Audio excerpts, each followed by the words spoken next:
Hi friends, నేను మీ Rajesh Padma. Welcome to lazy cricket.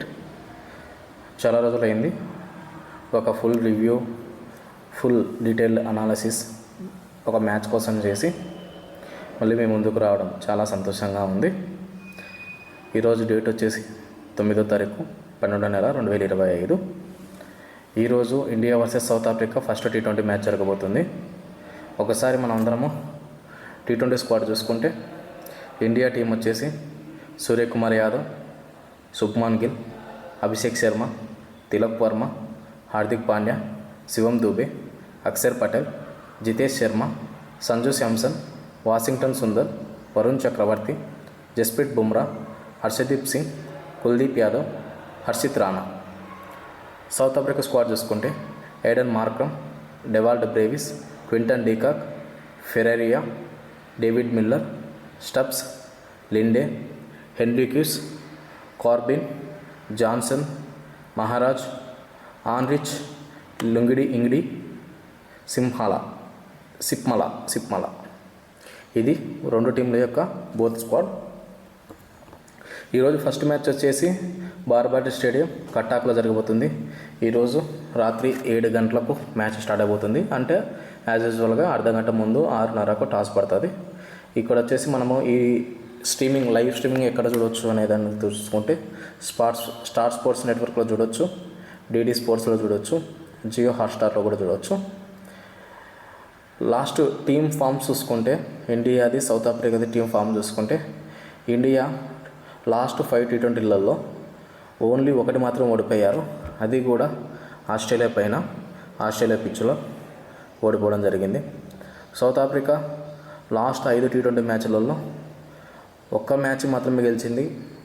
5 ఒకటి మాత్రమే గెలిచింది. 4 మ్యాచ్లు ఓడిపోయింది. దీన్ని బట్టి చూసుకుంటే సౌత్ ఆఫ్రికా ఫామ్ కొంచెం పేలవంగానే ఉన్నట్టు మనం అనుకోవచ్చు. ఇండియా మీద సౌత్ ఆఫ్రికా వాళ్ళు చేసిన టార్గెట్ 358 చిల్లర. అది మాత్రం హైయెస్ట్ రికార్డబుల్ చేసి కాబట్టి వాళ్ళు దాన్ని బట్టి ఈ T20కి సేమ్ స్క్వాడ్ ఉంది కాబట్టి డేవిడ్ మిల్లర్ అడిషనల్గా ఆడుతున్నాడు. మిగతా వాళ్ళు కూడా ఆల్రెడీ వన్డే స్క్వాడ్లో ఉన్న వాళ్ళు కాబట్టి వాళ్ళ ఫామ్ మంచిగానే ఉందని అనుకోవచ్చు. ఈ కటక్ పిచ్ వచ్చేసి చాలా బ్యాటింగ్ పిచ్. వీళ్ళు సౌత్ ఆఫ్రికా వాళ్ళు 3 మ్యాచ్లు T20 సిరీస్ జరిగితే ఓన్లీ ఫస్ట్ మ్యాచ్ ఒకటి పాకిస్తాన్ పిచ్లలో, అది రావల్పిండి పిచ్లో ఫస్ట్ మ్యాచ్ ఒకటి సౌత్ ఆఫ్రికా వాళ్ళు 194 చేసి పాకిస్తాన్ 139కి అలౌట్ చేసినారు. తర్వాత 2 మ్యాచ్లు పాకిస్తాన్ ఘోరంగా ఓడగొట్టింది సౌత్ ఆఫ్రికాని.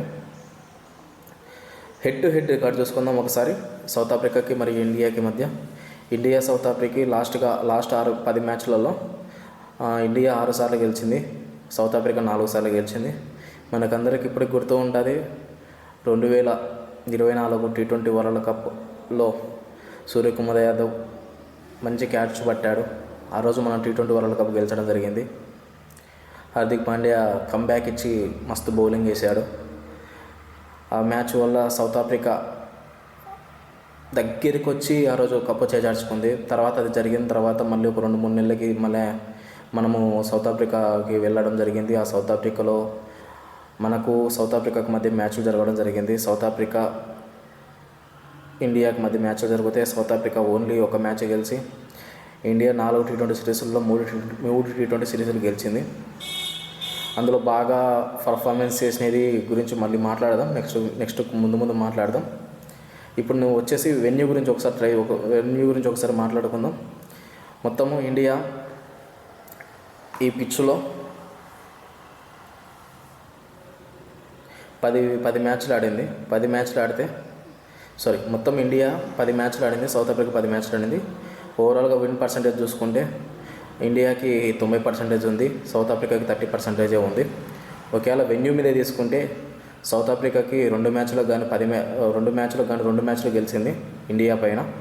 ఇండియా 3 మ్యాచ్లు ఆడింది. 3 మ్యాచ్లు 2 సౌత్ ఆఫ్రికాతో ఆడింది, 1 శ్రీలంకతో ఆడింది.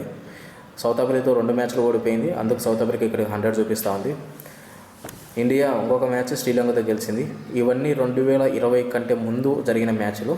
2020 తర్వాత ఇక్కడ ఒక మ్యాచ్ కూడా T20 మ్యాచ్ ఇంటర్నేషనల్గా ఏం జరగలేదు, ఓన్లీ డొమెస్టిక్ మాత్రమే జరిగాయి. ఇంకా వెన్యూ స్టాట్స్ చూసుకున్నామంటే ఒకసారి బ్యాటింగ్ విన్ పర్సంటేజ్ వచ్చేసి ఫస్ట్ బ్యాటింగ్ తీసుకుంటే 25% మాత్రమే గెలిచారు. సెకండ్ బ్యాటింగ్ తీసుకుంటే చేజింగ్ తీసుకుంటే 75% విన్ అయ్యే ఛాన్సెస్ ఉన్నాయి.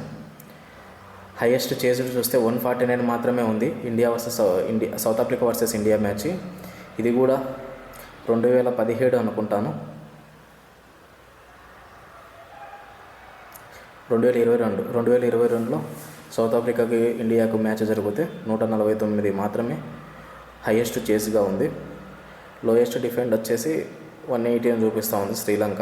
ఓకే, శ్రీలంక మీద 180 కొట్టింది ఇండియా. 180 కొట్టి శ్రీలంకని 87కి ఆల్అౌట్ చేసేసింది. ఇది కూడా వచ్చేసి 2017లో. ఆ రోజు స్క్వాడ్ చూసుకుంటే అప్పుడు MS ధోని, రోహిత్ శర్మ, శ్రేయస్ అయ్యర్, మనీష్ పాండే, దినేష్ కార్తిక్, జయదేవ్ ఉనత్కట్ మంచి వాళ్ళే ఉన్నారు. కానీ ఇప్పుడున్న అభిషేక్ శర్మ, సంజు శాంసన్ కొత్త పిల్లగాళ్ళు అయితే ఎవరు లేరు.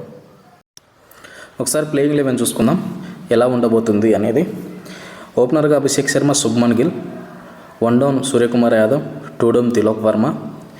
తర్వాత వచ్చేసి హార్దిక్ పాండ్యా, జితేష్ శర్మ ఆర్ సంజు శాంసన్ అని అంటున్నారు. బట్ ఏమంటే సంజు శాంసన్ అయితే ఆ 6 డౌన్లు 7 డౌన్లు అయితే రాడు. తను ఎప్పటికైనా కానీ పవర్ ప్లేలో రావాలి, ఓపెనర్ కానీ, లేదంటే 1 డౌన్ రావాలి. 6-7లో మాత్రం సంజు శాంసన్కి అయితే ఛాయిస్ ఇవ్వరు. శివం దూబే, అక్షర్ పటేల్, వరుణ్ చక్రవర్తి, జస్ప్రీత్ బుమ్రా, హర్షదీప్ సింగ్. ఇది ఇండియా ప్రాబబుల్ ప్లేయింగ్ 11. ఇంకా వీళ్ళ గురించి డీటెయిల్గా డిస్కస్ చేసుకుంటే అభిషేక్ శర్మ మంచి ఫామ్లో ఉన్నాడు. పంజాబ్ తరపున మంచి సెంచరీలు కూడా చేస్తూ ఉన్నాడు. 36 బాల్ 33 బాల్ సెంచరీ కూడా చేయడం జరిగింది రీసెంట్గా పంజాబ్ తరపున. ఇంకా శుభ్మన్ గిల్ని ఆల్రెడీ తను ఫిట్నెస్ లేకపోయినా కానీ ఫిట్నెస్ ఉందని తీసుకొచ్చి టీంలో పెట్టారు స్క్వాడ్లో.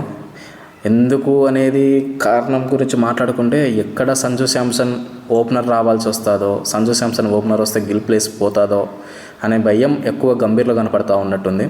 అందుకే ఇంకా అన్ఫిట్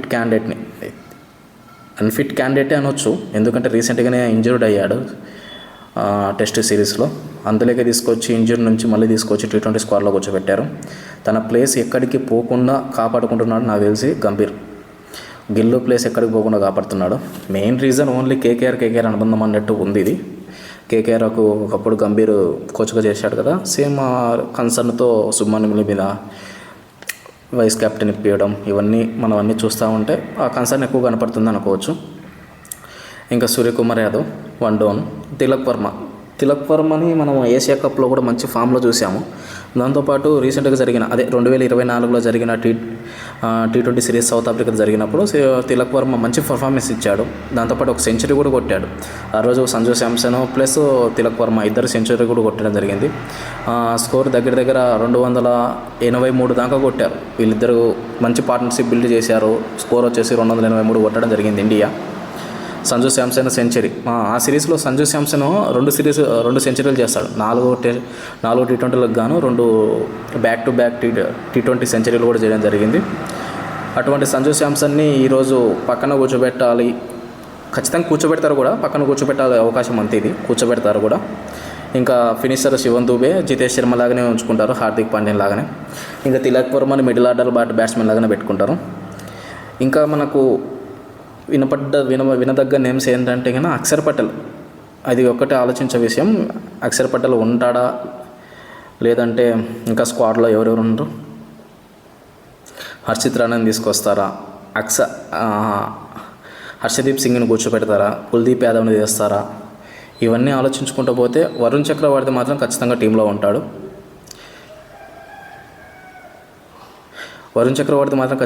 ఉంటాడు.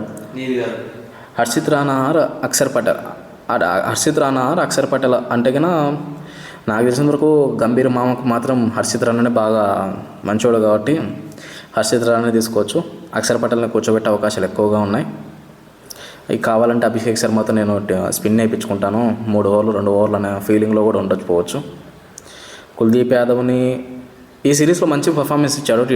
వన్డే మ్యాచ్లలో కుల్దీప్ యాదవ్ని మాత్రం చూడాలి ఎలా జరుగుతుంది ఏంటనేది చూడాలి. ఇది ఇండియా స్క్వాడ్. మీకు ఏమనిపిస్తుంది? ఇండియా స్క్వాడ్లో ఏమైనా ఇంకా మార్పులు రావచ్చా? ఎవరు టీంలోకి ఇన్ కావచ్చు, ఎవరు అవుట్ కావచ్చు అనేది కొంచెం కామెంట్ చేయండి. ఇంకా సౌత్ ఆఫ్రికా స్క్వాడ్ మాత్రం పేపర్ పైన బాగా దృఢంగా స్ట్రాంగ్గా ఉంది. వీళ్ళు ఎంత పర్ఫార్మెన్స్ చేస్తారనేది ఈరోజు జరిగే ఈవినింగ్ మ్యాచ్లో మాత్రమే చెప్పగలం. హోప్ ఇది ఒక మంచి బ్యాటింగ్ పిచ్ కాబట్టి డూ ఆర్ డై లాగానే జస్ట్ మంచి ఫైట్ ఇస్తారని సౌత్ ఆఫ్రికా ఎక్స్పెక్ట్ చేస్తున్నాను. Aiden Markram, Quinton de Kock, Reeza Hendricks, David Brevis, Ferreira స్టబ్స్ని తీసుకొచ్చుకుంటారు. ఇండియా పిచ్చెస్లో స్పిన్ బాగా ఆడగలడు, స్టబ్స్ని తీసుకొచ్చుకుంటారు. David Miller, Marco Jansen, Corbin Bosch, Keshav Maharaj, Lungi Ngidi, Anrich Nortje, వీళ్ళ స్క్వాడ్ లాగా ఉంది. ఈ మ్యాచ్లో నైట్ పూట కాబట్టి డ్యూ వచ్చే అవకాశం ఉంది. కెప్టెన్ టాస్ గెలవగానే మిగతాది ఏం ఆలోచించకుండా చేజింగ్ తీసుకుంటాడు. ఇండియాకి టాస్ ఫ్యాక్టర్ తీసుకుంటే ఆల్మోస్ట్ చాలా తక్కువగా ఉంది. బట్ ఏమంటే Suryakumar Yadav compare to Australia సిరీస్లో సూర్యకుమార్ యాదవ్ టాస్ బాగానే గెలిచాడు. ఆస్ట్రేలియా ఇప్పుడు వరల్డ్లో టాస్లు బాగా గెలిచే టీం ఏదంటే ఫస్ట్ ఆస్ట్రేలియా, తర్వాత ఇంగ్లాండ్, ఇలా మంచి టీంలు ఉంటాయి. మన ఇండియా మాత్రం కొంచెం లోలోనే ఉంటుంది టాస్లో గెలవడంలో. కానీ సూర్యకుమార్ యాదవ్ కెప్టెన్సీకి వచ్చేసరికి Suryakumar Yadav must be probable to win toss. Mostly ఒక 4 మ్యాచెస్ జరిగితే దాంట్లో 2 మ్యాచెస్ అయినా ఖచ్చితంగా గెలుస్తాడు. మిగతా ఈ రిషబ్ పంత్ కానీ, రాహుల్ కానీ, ఇంకా ఎవరైనా కానీ 4 మ్యాచ్లు జరిగితే 4 మ్యాచ్లు టాస్లు ఓడిపోతారు. మన రోహిత్ శర్మ కూడా ఆల్రెడీ చూసాం మనం, చాలా టాస్లు ఓడిపోవడం కూడా జరిగింది. ఇంకా ఈరోజు కొన్ని ఇంట్రెస్టింగ్గా ఉండబోతున్నాయి. నెంబర్ గేమ్ చూసుకుంటే తిలక్ వర్మ ఓన్లీ ఒక 4 పరుగులు చేసినాడంటే 1000 పరుగులు T20లో చేసిన వ్యక్తిగా రికార్డు క్రియేట్ చేస్తాడు. సంజు శాంసన్ 5 రన్స్ చేస్తే 1000 రన్స్ T20లో చేసిన రికార్డు తన ఖాతాలో వేసుకుంటాడు. జస్ప్రీత్ బుమ్రా 1 వికెట్ తీస్తే 100 వికెట్స్కి చేరువవుతాడు. హార్దిక్ పాండ్యా 2 వికెట్స్ తీస్తే 100 వికెట్స్కి చేరువవుతాడు. సౌత్ ఆఫ్రికా ఈ కటక్ పిచ్లో 2 మ్యాచ్లు ఆడితే 2 మ్యాచ్లు గెలిచింది. ఇండియా సౌత్ ఆఫ్రికాతో 2 మ్యాచ్లు ఆడితే 2 మ్యాచ్లు ఓడిపోయింది. ఇండియా మొత్తం 3 మ్యాచ్లు ఆడింది. ఈ 3 మ్యాచ్లలో 2 సౌత్ ఆఫ్రికాతో, 1 శ్రీలంకతో ఆడింది. శ్రీలంకతో ఆడిన మ్యాచ్ మాత్రమే మనం గెలిచాము.